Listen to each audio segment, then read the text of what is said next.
Hi, welcome back to my channel. Thanks for joining me today. Today I'll be talking about a topic that, no one really asked me to cover, but I thought would be pretty helpful to share, and that would be how I learn from what I read. I know that there are quite a lot of YouTubers who have done videos on this kind of content, like how do you remember things that you read, how do you apply things that you've read into your everyday life. As I'm a primarily nonfiction reader, I find this problem to be pretty accurate in my life. I've read a lot of books, and oftentimes things just fly across the top of your head, and you wouldn't really remember.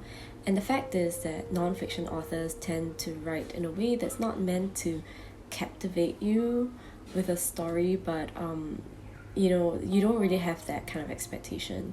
So most often you read books that are really educational, very informative, but you don't remember it because there's no really specific story that ties the whole thing together. Okay, so for myself, I've only really started a reading journal about a few months back, and that has been really helpful in my own journey of reading.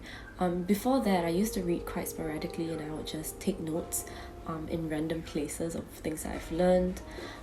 But I wanted to be a lot more intentional with what I was reading and how I was learning.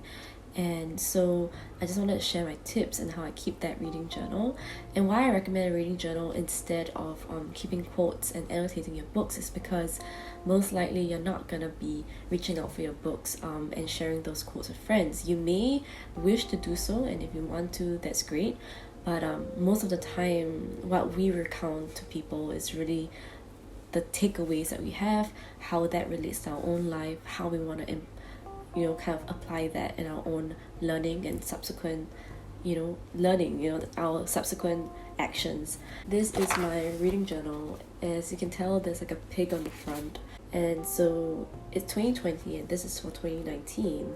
But the thing that I like about this book is the format. As you can tell, there is a date, a title, and there's a blank space, as well as some lines to write. You can do this on any notebook. I just used this because it was just sitting around doing nothing. And what I would do is that I would write the date that I finished it, write the title, and then I would write the key takeaways. I usually keep this as 3 main takeaways. So the 3 main things I've learned from the book that aren't really just about the facts itself.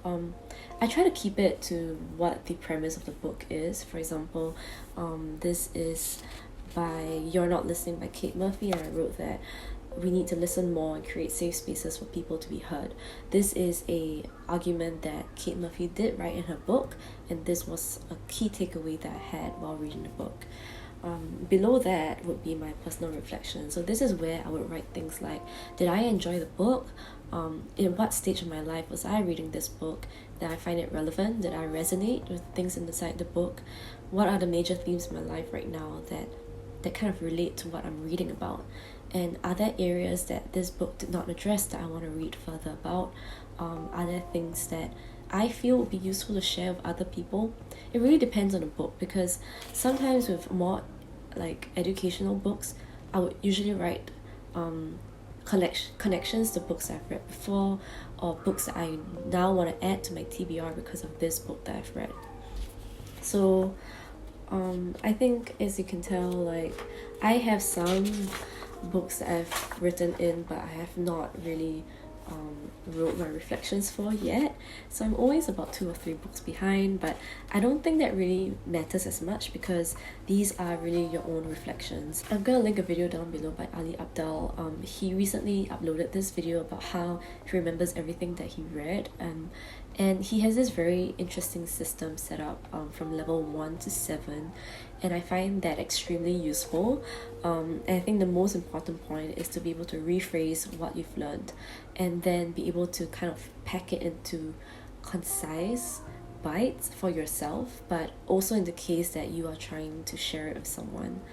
Now, so that's all I have for my reading journal. I'm not at a stage where I would be seriously putting down quotes. I don't find quotes extremely useful because nonfiction, I think a lot of the stuff that they talk about is very educational, and unless I'm really in a conversation where facts and figures are extremely important.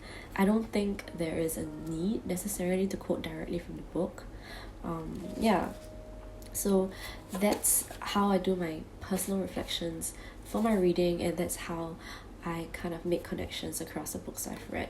So as you might have watched in my previous video, there are themes about environmentalism, about mental health, about what it means to be tamed, untamed, our relation to nature.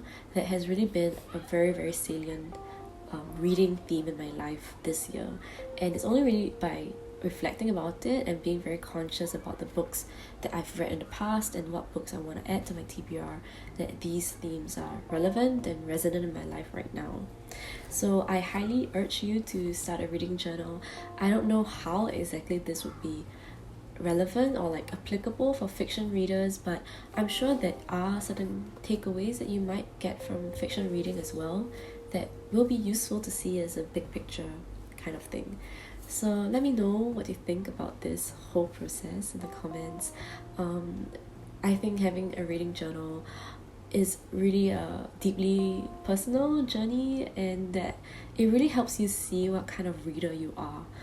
That has really been so helpful, even though I've been surrounded by a lot of different books. It helps me prioritize the books that I want to read first, because I don't think there's a rush for me to read all the books right now that I have. Rather, it's really about that gradual kind of progression of ideas, and the books are supposed to help you in that journey. So yeah, that's all from me for this video. I hope it isn't too boring. I think it'll be quite fun. So if you are also keeping a reading journal, what other tips you have?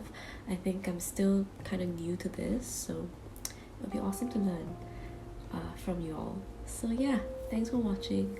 I hope you're having a good day. If not, I hope you have a good night's rest and that tomorrow will be a better day for you. So bye.